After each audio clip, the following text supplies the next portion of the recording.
안녕하십니까. 현을 스님입니다. 오늘 정도가 7일자 수업입니다. 먼저 50번부터 보겠습니다. 무가진용, 무가진용무진, 무가진용무진 그렇게 되겠죠. 무가진, 그 무가보를 아무리 써도 아무리 써도 무진 다 쓸 수가 없다. 그런데 마음의 보배는 써도 다 하지 않죠. 아무리 써도 다 하지 않아요. 그래서 시방제불이 한량없는 세월을 지내면서 이것을 써도 다 쓰지를 못해. 서천에 인도의 28조까지도 이것을 다 쓰지 못하고, 또 당나라 육조 스님까지도, 또 온갖 도인들도 이것을 다 쓰지를 못해. 천하의 노하상도 다 쓰지 못하고, 말하자면 오늘의 영가 스님도 이것을 다 쓰지 못한다. 다 쓰지 못하는 거예요. 무가진용 무진. 무가진, 값으로 매길 수 있는 건 세상의 보배고, 마음의 보배는 값으로 매길 수가 없어요. 무가야 무가보. 다이아몬드가 아무리 커도 그걸 우리가 무가보라 하지 않아요. 그렇죠? 그것은 값이 있기 때문에 그렇다는 것이죠. 그런데 마음의 보배는 값으로 매길 수가 없어. 마음의 보배는 누가 뺏어갈 수도 없고, 도둑질 해갈 수도 없고, 줄 수도 없고, 그죠? 아무리 주고 싶어도 줄 수가 없어. 제 혼자 한껏 써야 돼. 그죠? 제 혼자 한껏 쓰는 것이죠. 무가진. 그 무가의 보배로는 값으로 매길 수 없는 그 보배를 용무진이라, 쓰는데 다함이 없다. 끝이 없다. 한없이 쓴다 이 말입니다. 그러니까 중생들을 위해서 그 깨달음을 가지고 아무리 중생을 제도한다고 해도 그 깨달음의 법이 줄어들거나 축이 나거나 하지 않는다는 그런 이야기죠. 그 다음에 51번 이물 엉기 종불린다. 이물, 사람들을 이롭게 하고, 종불린, 엉기, 근기에 따라서 베푸는 일에 종불린, 끝내 아낌이 없다.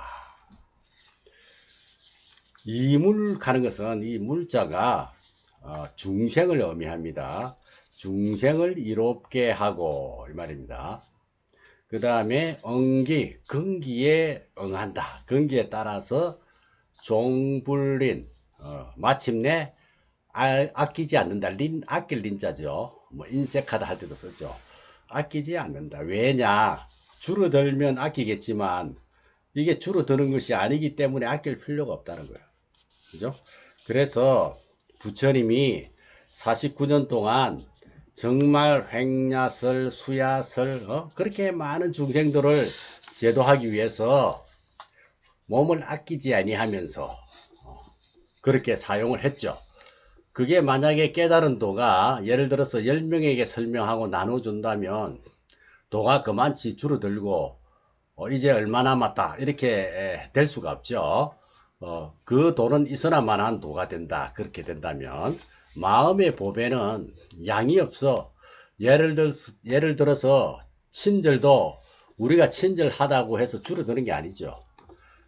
자꾸 친절하면 오히려 친절이 늘어난다. 그죠? 친절이 습관이 돼서 훨씬 더 친절이 세련되어 가지고 더 빛나겠죠. 그게 줄어드는 것은 아니다. 그런데 그것을 우리가 안 써. 안 하려고 그래. 그게 말하자면 마음의 보배요. 그건 값으로 매길 수 없는 보배인데, 깨달은 마음이야 더 말할 것도 없고, 비근한 예로 친절 하나만 가지고도 그렇다는 것입니다. 친절도 처음에는 좀 힘이 들겠죠. 그런데 자꾸 한번 하고 자꾸 하다 보면 그때는 훨씬 마음의 부담이 적고 쉽게 해지죠. 그게 금방 돌아오는 효과가 있다 이거예요. 이 물렁기 종불린이라 중생들을 이롭게 하고 근기에 응하는 일이 마침내 아끼지 않는다. 또 다 하지도 않는다. 그런 이야기입니다. 그 다음 52분 52번 삼신사지가 체중원이요. 삼신사지가 체중원, 내 마음 가운데 원만히 갖춰져 있다. 이 체자는 몸 체자는 마음, 여기서는 마음, 생각 뭐 이런 뜻으로 씁니다.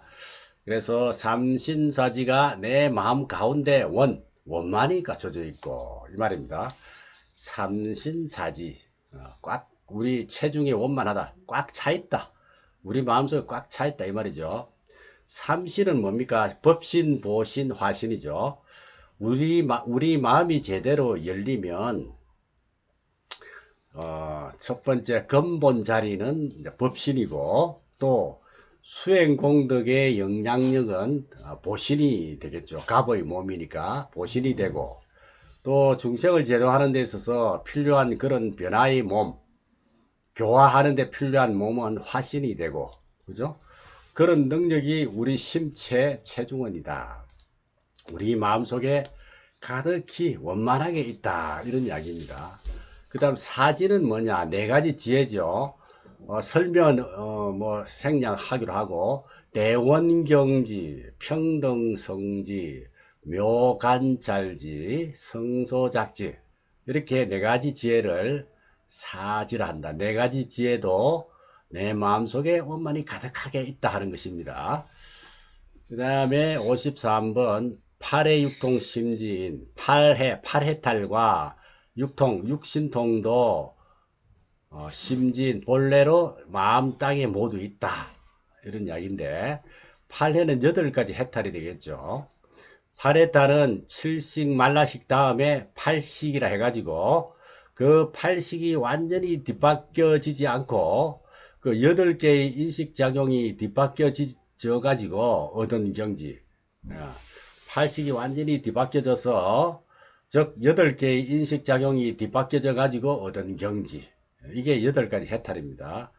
육통은 뭐냐 하면 육신통이죠. 육신통. 그러니까 앞에서 삼신사지와 여기 8해탈과 육신통, 이것이 전부 체중에 가득하다. 마음속에 도장으로 꽉 박혀 있다.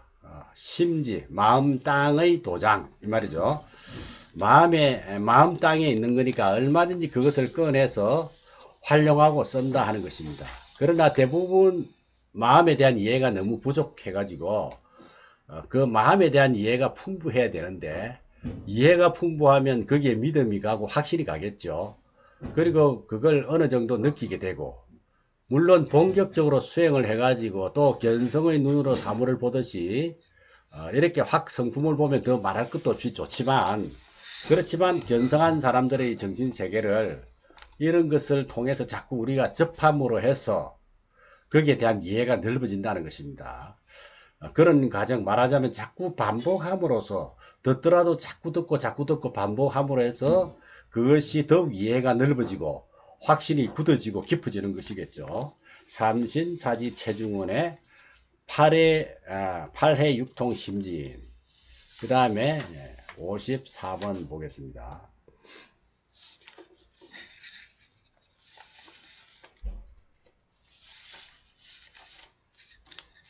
54번 상사일결 일체료 그랬어요. 상근기는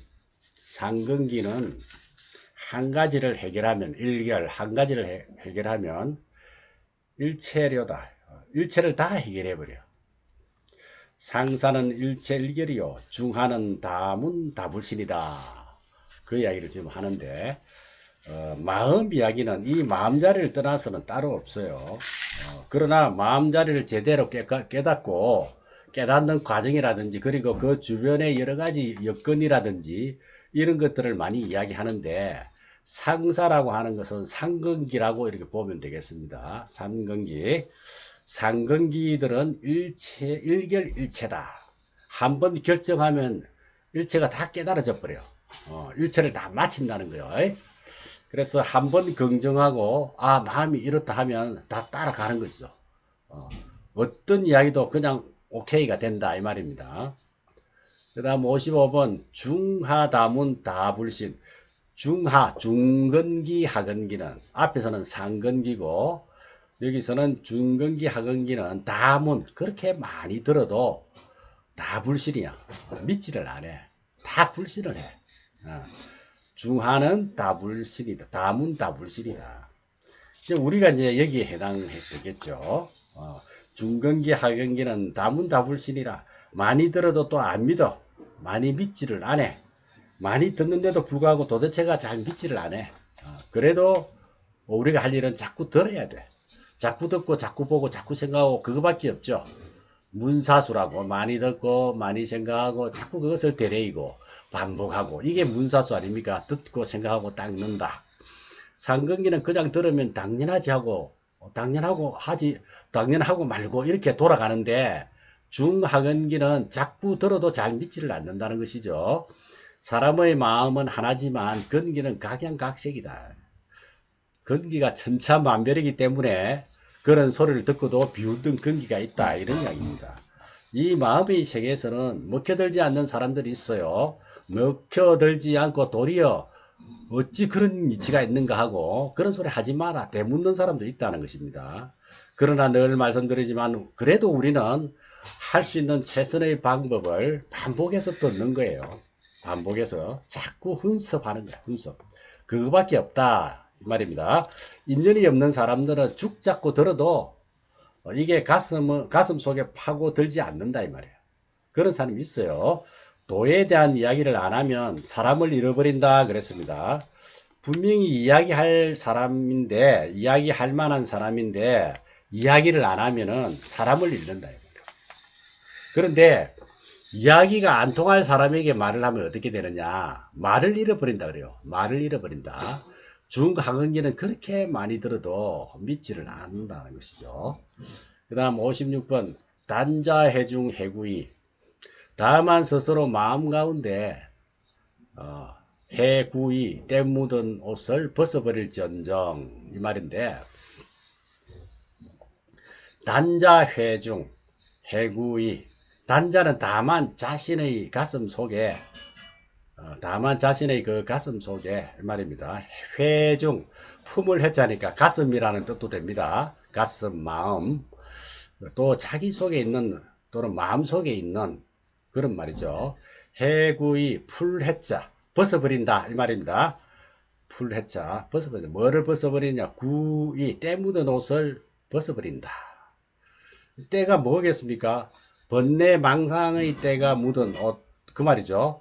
우리들 마음속에 있는 때 묻은 옷을 벗어버릴지언정 이런 말입니다.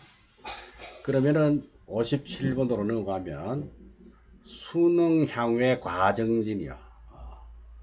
누가 능히 밖을 향해서 향외 과정진 과는 과시한다 뭐 자랑한다 이런 뜻이죠. 과정진 정진을 자랑할 것인가 그죠? 앞에서 자기 경지를 이야기하고 깨달은 사람의 경지를 이야기해 놨는데 결국은 내 때 묻은 옷을 벗어버리면 되는 거지. 수능향외 과정진이라 누가 능히 밖을 향해서 딴 사람한테 알아달라고 정진을 과시 자랑할 것인가 이 말입니다. 내 정진 자꾸 자랑해봐야 그게 무슨 소용이 있느냐 이게입니다. 내 그 더러운 옷 그거 벗어버리면 되지 자랑하려고 하는 것이 아니다 하는 그런 이야기죠. 그러니까 위에서 상사는 일결일체요 중하는 다문 다불신이다 이런 이야기들 전부 결국은 자기 속에서 자기가 수용을 하는 것이죠. 또는 자기가 수용을 하는 거지 자랑한다고 될 것이 아니다. 자기가 그동안에 정진을 뭐 2000 몇 시간 했다 3000 몇 시간 했다 이렇게 자랑하는 사람도 있습니다. 그건 도하고 아무 관계 없는 이야기죠. 해서는 안 될 사람에게 말을 하면 말을 잃어버린다. 그죠? 그런데 정작 제대로 알아들을 사람이 말이 통할 사람에게 말을 안 하면 사람을 잃어버린다. 그러니까 할 자리에서는 당연히 하고 하지 아니할 자리에서는 당연히 또 안 할 수 있어야 된다. 이런 이야기입니다. 수능향외 과정진 누가 너희 밖을 향해서 정진을 자랑할 것인가? 내가 정진하고 내가 어떤 깨달음의 경지에서 내 때 묻은 옷 벗어버리고 도의 낙을 즐기는 것이지 그걸 자랑하고 자시고 할 처지는 아니다. 이런 이야기입니다. 그 다음 58번 한번 볼까요? 종타방 임타비하라. 종타방, 다른 사람의 비방을 다른 사람을 비방하고, 그 다음에 임타비, 헐뜯는데 맡겨두어라. 시시비비 하지 마라. 이런 말이죠. 종타방, 다시 한번 더 볼까요? 종타방, 저 딴 사람을 비방하는데, 그냥 놔둬라, 맡겨둬라. 또 탑이, 다른 사람이 그러다 하는데 맡겨둬라. 여기서 종이나 임이나 다 맡겨둬라. 마음대로 하도록 놔둬라. 뭐 이런 뜻이 되겠습니다. 방자는 종타방 할 때 방자는 무턱대고 하는 비방이라면 임타비 할 때 비자는 저 사람이 잘못됐다 하고 잘못됐다 그러다 이렇게 치부하는 입장이 되겠죠. 그래서 비방하는 사람은 비방하는 대로 그냥 알아서 하도록 놔두고 내 보고 잘못됐다고 하는 사람은 잘못됐다고 하는데 그냥 맡겨둬라. 그래봤자 그들이 하는 일은 뭐다? 59번 한번 볼까요? 파소천도잡히다. 마치 불로서 하늘을 태우는 일이다. 그죠? 도잡히 스스로 필요할 뿐이다. 파소천 마치 불을 잡고 하늘을 태우는 격이다. 그래봤자 하늘이 탈 리도 없고 태우는 사람만 피곤하다 이 말입니다. 한가 스스로 필요할 뿐이다 이런 말이죠. 석가모니 부처님은 참 출중한 분이었죠. 많은 비난과 모함을 그렇게 받았는데 그때 하도 많이 받아 놓으니까 남 비난 듣는 데는 아주 이골이 났어. 경전에 보면은 그런 이야기가 많이 나오죠. 어떤 외도가 와가지고 자기 제자들을 많이 이쪽으로 이제 귀시켜 놓으니까 외도 입장에서는 많이 뺏겼다 이거죠. 그래서 별별 욕을 다 해요. 부처님이 묵묵히 가만히 듣고 있거든. 가만히 듣고 있으니까 그 외도는 신경질이 자꾸 나가지고 욕을 자꾸 해. 그러니까 나중에 부처님이 이야기 한마디 합니다. 예컨대 손님이 당신 집에 초청을 받아서 갔다. 그런데 당신이 손님에게 음식을 아주 잘 차려내 놨는데 그런데 마침 손님으로 간 사람이 식사를 하고 간 뒤라서 당신이 차려놓은 그 음식을 한 젓가락도 먹을 수가 없는 처지가 됐다. 그랬을 때 그 차려놓은 음식은 누구의 것이 되겠는가? 이렇게 이제 질문을 하죠. 이렇게 외도에게 물으니까 외도가 화가 나가지고 아니 그걸 말하라고 하느냐. 손님이 안 먹었으면 당연히 주인의 음식이지. 그러니까 부처님이 마치 당신이 나한테 퍼부은 비난과 욕설은 그와 같아서 나는 한마디의 비난도 내가 받아들인 것이 없다. 당신이 비난을 했을 뿐이지 비난받은 사실이 없다 이 말이죠. 그러니까 그렇게 이해하라고 그런 이야기도 경전에 나옵니다만은 비난하는 사람은 있어도 비난받는 사람은 없을 수가 있죠. 비난했다고 해서 꼭 받는 건 아니다. 그건 받는 사람이 정말 받아들였을 때 그게 받는 거지. 밥 차려낸다고 다 먹나요? 차려낸 사람은 있지만 안 먹는 사람도 많이 있다는 것입니다. 그와 같이 마음의 동료가 없으면 그건 아무런 상관이 없는 거예요. 부처님의 말씀은 입으로 피를 남에게 뿌리기 전에 이미 자기 입이 더럽혀졌다는 것이죠. 그러니까 그게 상대에게 피가 튀어가든지 안 튀어가든지 관계없이 그건 그 다음의 문제고 안 튀어갈 수도 있죠. 얼마든지. 그러나 자기 입속에는 이미 더러운 피가 가득히 들어있다는 것입니다. 이렇게까지 부처님이 경고를 한다든지 또 바람에 거슬려서 흙먼지를 뿌리는 것과 같아. 흙먼지가 결국은 어디로 가겠습니까? 자기한테 오죠. 뿌리는 사람 얼굴에 뿌리는 사람 옷에 다 온다는 것입니다. 그런 어리석은 짓을 왜 하느냐. 여기 영가스님도 그런 것을 많이 겪었어요. 배경상 충분히 겪을 수 있는 일이거든. 그래서 파와 소천도 잡히라. 불을 잡고 하늘을 태우는 것과 같아서 스스로 피곤할 뿐이다. 그 짓을 한 자기만 필요하다. 그런 이야기예요. 자기만 필요하다. 그래서 오늘 파와소승 도자계까지 도자피까지 59번까지 공부를 했습니다. 오늘 7일자 수업 여기까지 하겠습니다. 여러분 수고 많이 하셨습니다. 성불하십시오.